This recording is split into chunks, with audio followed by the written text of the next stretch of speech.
You spoke a lot about your mentorship and your foundation and how you just kind of, you started at 30.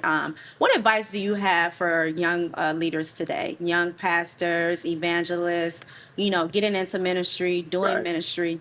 And in today's time, you see a lot of branding, which is right, nothing wrong with that. But like, what advice do you have to them about, vision right, and ministry and having mentorship?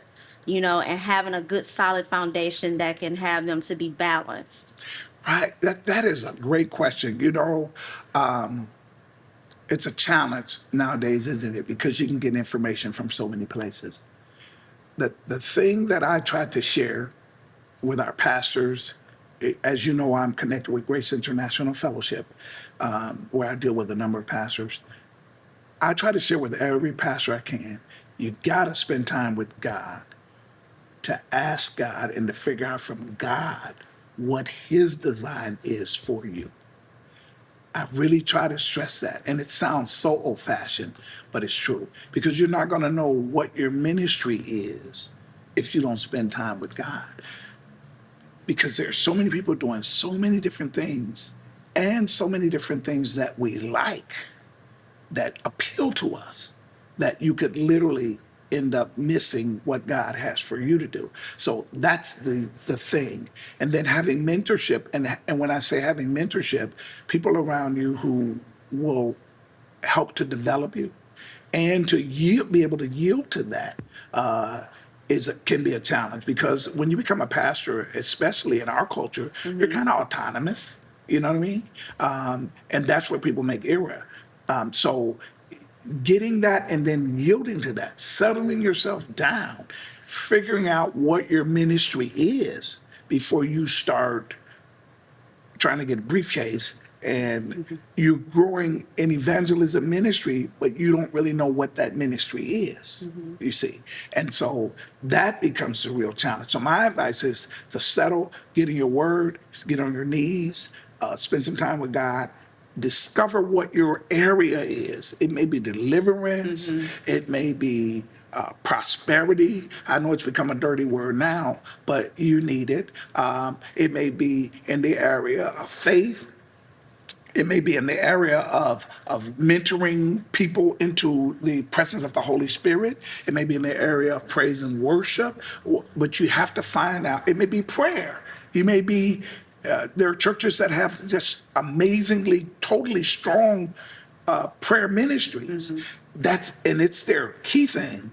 Like when you think of the Ray family in Illinois, their key thing is prayer.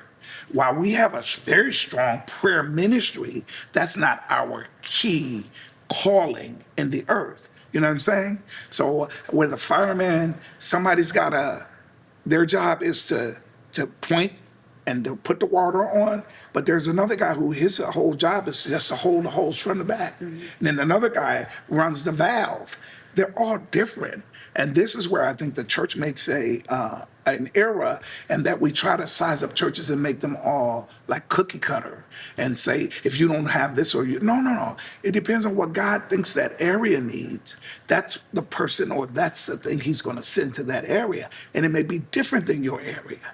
And so you may be strong and dealing with demonic activity, but where the other pastors, there may not be strong demonic activity. And there may be something else. It may be literacy. It may be starting a school.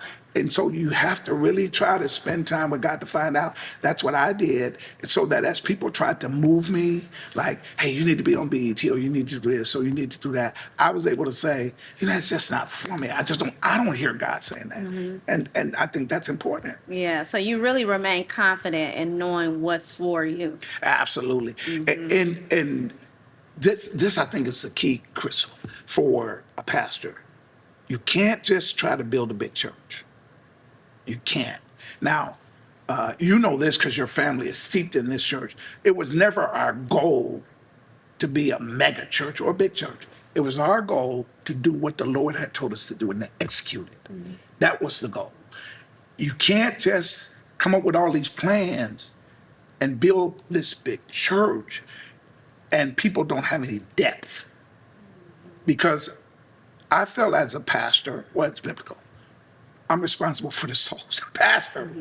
So at the end of the day, I'm going to be responsible for the depth of the people. So whatever your capacity is for being able to do that depth, God will take you there. But if you read too many church growth books, you'll grow a church, but you won't have a church.